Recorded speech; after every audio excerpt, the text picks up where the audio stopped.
So, welcome back to the channel, guys. I'm going to break down a few scenarios in this video that's going to give you guys a lot of insight. And for those of you guys that are new here, don't forget to subscribe to the channel.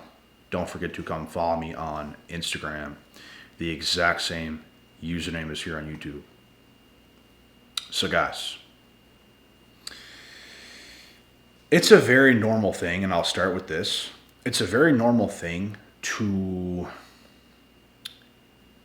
want to isolate yourself after being discarded and broken up with and dumped by a narcissist. It's a normal feeling because you were probably so hooked on this person and they brought you solely into their selfish world to serve them without you even noticing what was going on. So when you lived your everyday life as if they were pretty much your child that you're taking care of, and it just gets taken from you like this, you don't just move on. And you're just living your life and as if nothing even happened. It's a devastating loss because it's almost like it was your kid.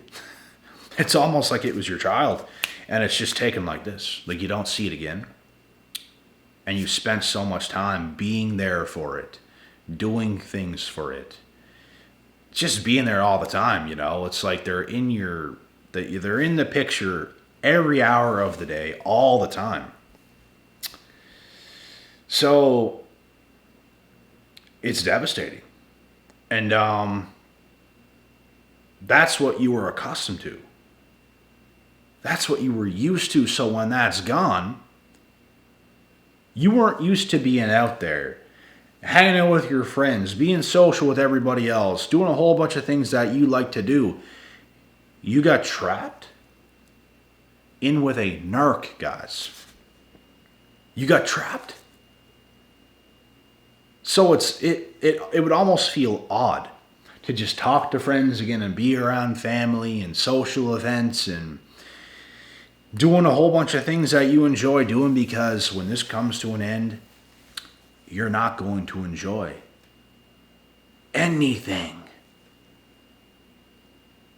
And you are going to turn into self-isolation mode and feel pretty numb from the loss that has happened because the narcissist got in your head.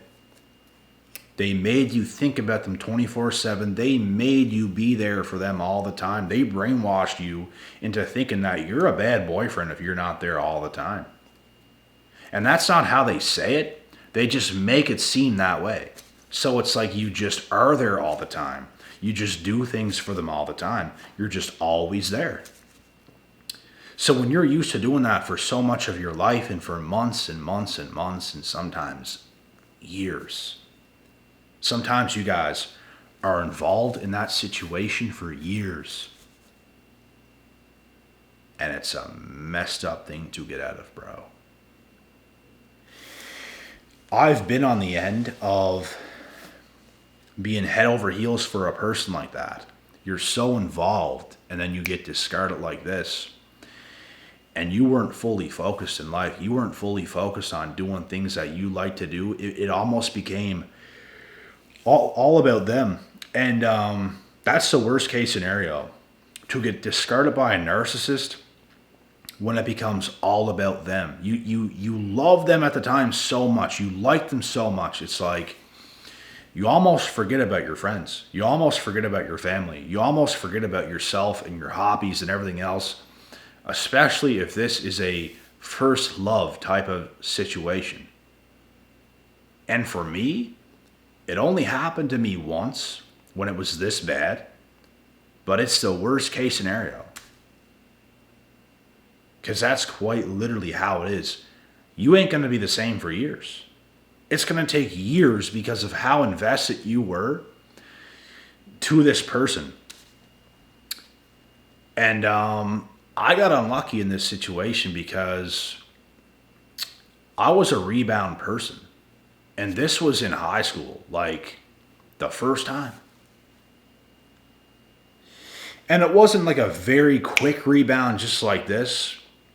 This person was alone for a little amount of time.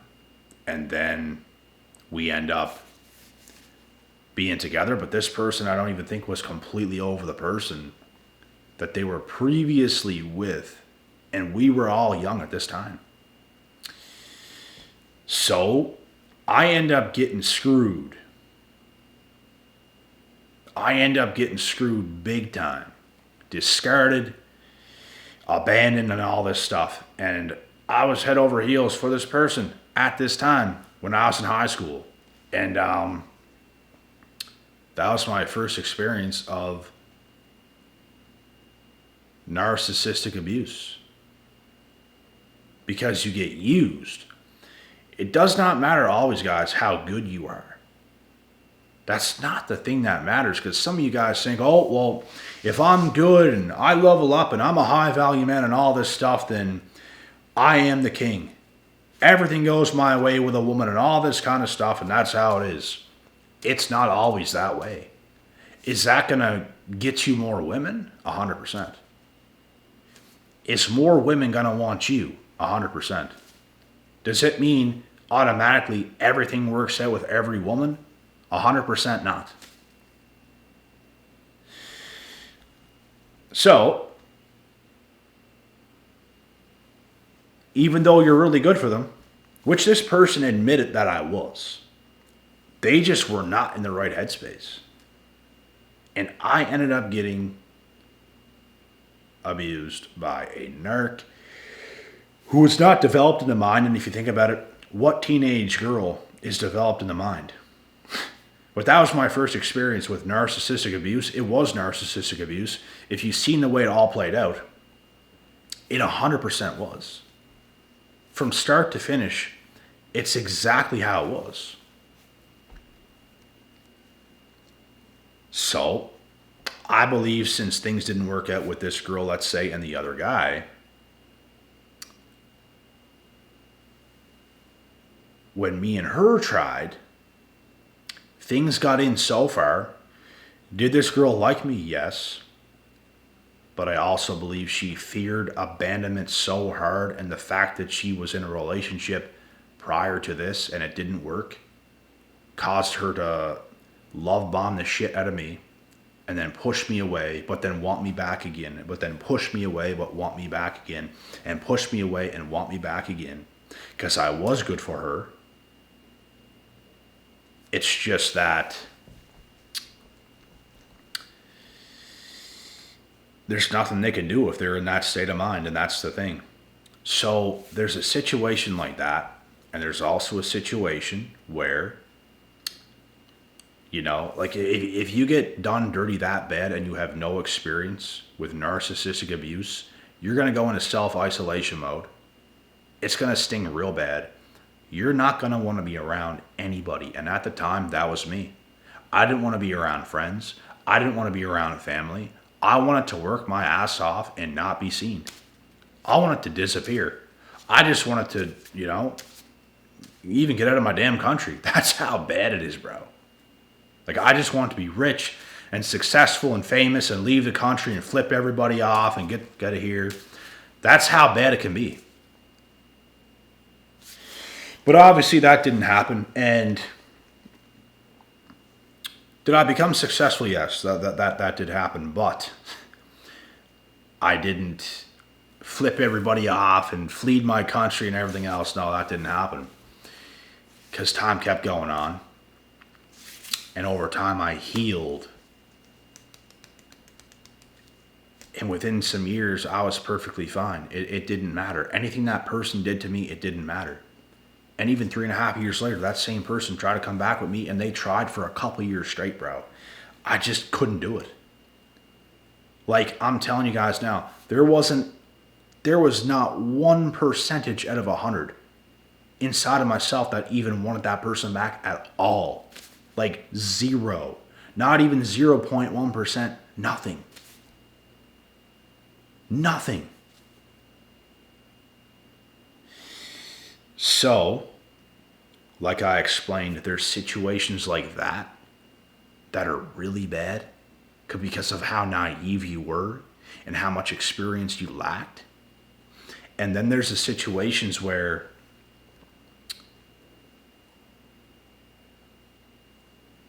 you're in a relationship, you have the knowledge, you have the experience, you're not naive, you understand what red flags are, you understand when things are good and when things are not good. So if things aren't so good, you're going to have your guard up some. And by the end of it, when they go to discard you, you're not going to care that much. Is it going to be delightful and pretty to deal with? No. It's not going to be that, but it's not going to be you having to go through this whole crazy stage of self-isolation and everything else, because you will never make that same mistake again. And I did not. Let's say, when I was in another relationship, it did not make me lose my friends. They could not pull me away from friends, from family, from the things that I like to do, from my work. Nothing. None of that. So, when you lose this person and the discard happens, you don't feel the need to self-isolate and all this stuff, because you didn't stop doing the things that you were doing the entire time. The only way you're going to feel like that is if you stop doing the things you were doing the whole time. But some of you guys are in situations where your current or your ex-narcissist person actually pulled you away from pretty much everything and made you focus all on them, all on them, all on them. Narcissists actually hate when you don't do that. They love it when you focus all on them. They hate when you don't. And like I said, I was also in a situation where I didn't lose sight of my work, my career, my hobbies, friends, family, none of that. I understand the dangers of narcissistic abuse. So the fact that you're with a person like that and then it ends and they discard you, it's not the hardest thing to deal with, because you were still doing all the things you were doing. And in fact, when it's over with the narcissist, you're not going to necessarily feel like you have to self-isolate. In fact, it's actually worse if you do that. It's normal to want to feel like doing it in case scenarios where they pulled you away from all your friends and family and hobbies and stuff. It's normal to feel that way because none of that was in the picture anyways. But it's not normal if you had your friends still, your family around, your hobbies, your work, career, businesses, whatever's going on, and they discard you and you self-isolate in this case scenario. That wouldn't be normal. And I'm telling you this right now, you want to do the opposite. You want to keep trust with the people around you that you are always trustworthy of. You want to keep your friends around. You want to keep your family around. You want to keep your hobbies, your career on fleek. You want to keep everything the way it was, because that's all you have. The way narcissists destroy their victims is by pulling them away from everything and making you put all the focus on them and then leaving. And that's going to leave you in a terrible state. But it's not going to do much at all if you stayed focused on everything while you were with them and you didn't let them make you lose focus. And a lot of the time, guys, if you're with a narc and you refuse to allow them to control you, they're going to discard you anyways. They're going to find somebody else, probably a downgrade, in fact, for sure a downgrade, that they can control and manipulate and pull them away from certain things and make that person all solely focus on them. That's how the damage is really done. It is not that bad to deal with, bro. If you were with an narc and you stayed focused the whole time, you still talk to your friends, you talk to family, you still stuck with your hobbies, your work, your businesses, everything else. Because now that they're gone, you still had a life you were living. Is all of this making sense? The narcissist was never your whole life. Therefore, you still loved your life. You loved the life you were living prior to them. So that is the best case scenario you could be in. And it's not going to be much, bro. Like, it's not going to be much to get over the narc. And you're going to know for a fact that you were far better off without them. And there's nothing at all inside of yourself that is going to want them back, for the simple fact that you know who they are. And you know for a fact they're not good for you whatsoever. Like, they're actually terrible for you. So this is how the cookie crumbles. You know, in some case scenarios, it's normal to want to self-isolate like I did before. I'm telling you guys now, the first time this shit happened to me when I was an older teenager, I lost friends because of that. I didn't want to talk to family. I was irritated by everybody. I was living in my folks' place at the time, didn't want to talk to nobody. Just, I'm in my own world, doing my own thing, wanting to go to the gym all the time and everything else, and I just don't want to talk to nobody. And it's just like, you want to focus on the work. That's all you want to do. Because it's all you can do. Like, you don't even trust nobody, because you kind of got away from all those people to begin with, and you were so focused on them. So when they do you wrong, you start to question everything around you. But if you're with a narc and you stay close to your friends still, you stay close to family still, and you stay close to doing your work, the gym, your hobbies, whatever else you're doing, you're not going to feel that way. Everybody else is going to remain the same. You're going to know how twisted and messed up that person is. And everything else remains. So there's two ways that this can go down, guys. And it's going to be real bad for you if you put the narc on a pedestal and you made them your everything. That's when it's going to be bad. I learned a hard lesson a long time ago, and that's why I'm able to come to you guys on this channel today still and educate you guys on this stuff and keep you guys safe, because, man, our individual solo lives matter so much. Like, if you don't have a life and you're just focused on a partner only, what are you going to do when that comes to an end?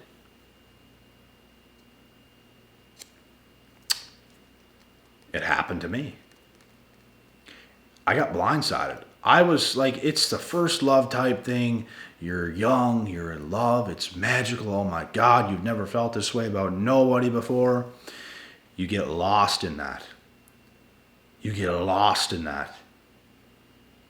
You love that so damn much. You like that so damn much. You start to almost forget about your friends, family, everything else. It's all about them. It's all about spending time with them. It's all about getting with them. And then they're gone.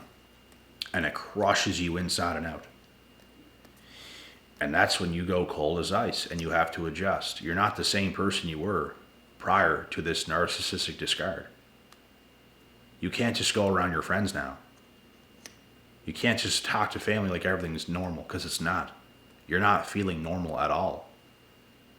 That's when I just, I was still around friends to a degree, but it was not the same. I did not find nothing fun. No matter what we did, I didn't find it fun.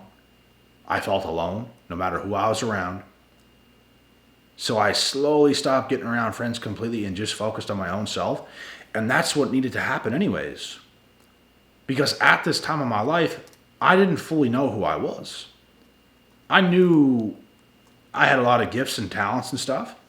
I was not giving my all to anything at that time. Because I was about 17, 18 years old. And then after that, I started giving my all to things that I wanted to give my all to. And I was putting my life together. I was starting to build my life. And that's when everything gets better. Because if you have a life with no purpose, you're going to make some psychopath your purpose, most likely. Like, think about it, guys. If you're dating women today, there's a good chance you're going to land on a narcissistic, covert narcissist psychopath. Good chance of it. So if y'all want to dedicate all your time and attention to that, then be my guest, but I don't recommend it. I recommend finding out exactly who you are and what makes you tick. Love the life you live individually. Focus on your stuff. And it doesn't mean you can't have a partner in the process of all this. You can. It's just that if you're single currently, just keep going. Just keep doing the work. Just keep doing your thing. Because God is going to make everything come together. And He's going to have somebody just for you. There is no rush. And if you rush, you're probably going to end up with a psychopath. Great things take time, and, figure out who you are. Focus on the things that you want to focus on, and everything will be yours in the end. Promise you that. So guys, these are the scenarios that I've broken down. Self-isolation is a real thing after narcissistic abuse, but understand that you have severely effed up. Do not sit here and don't take no accountability. You're taking accountability right now with me. You guys are taking accountability right with me. In those case scenarios, we have messed up. We were silly, guys. We were silly. What were we thinking? We don't even know what we were thinking. We were thinking in a Disney Wonderland ourselves. We get stuck in this first love type shit, and it's like, oh my God. That's the type of shit you have to wake up to. Reality is a hell of a thing. And we should all be living in it. Because that's how you're healthy. If you're in a Disney fairy tale world like a narc, you're not healthy. And when you're a kid, you get a pass because you don't know any better. That's kind of the way it is. And they say all kids are narcs. 5-year-old kids, bro, narcs. They don't know what's going on. That's why as men and women, when we get to the age of an adult, it's time to grow ourselves. So we have a self-identity. We know who we are. We know our likes, our dislikes. We're engraved in reality. We're strong adults. That's what it's about. So anytime we get completely crushed by some narc, it's our fault. It's our fault. We let it go that far. We were blind. Sometimes we got to get hit that hard to wake up. We have a life. What are we going to do? And sure, they are to blame for some things they've probably done to you too, but we have to be blamed for keeping such an idiot around. We are the ones that have done that. So we have to wake the fuck up and understand what real life is. And a lot of the things that happen to us is our faults. Believe it or not. But we have to take accountability and seriously wake up to these facts. That's when life gets a hell of a lot better. So let's make life a hell of a lot better together. And that's it. I hope you guys enjoyed this take. And with that being said, I'm out of here for tonight. I got to get some food. I got to hit the gym. And with that being said, God willing, God bless. We'll see y'all at the top.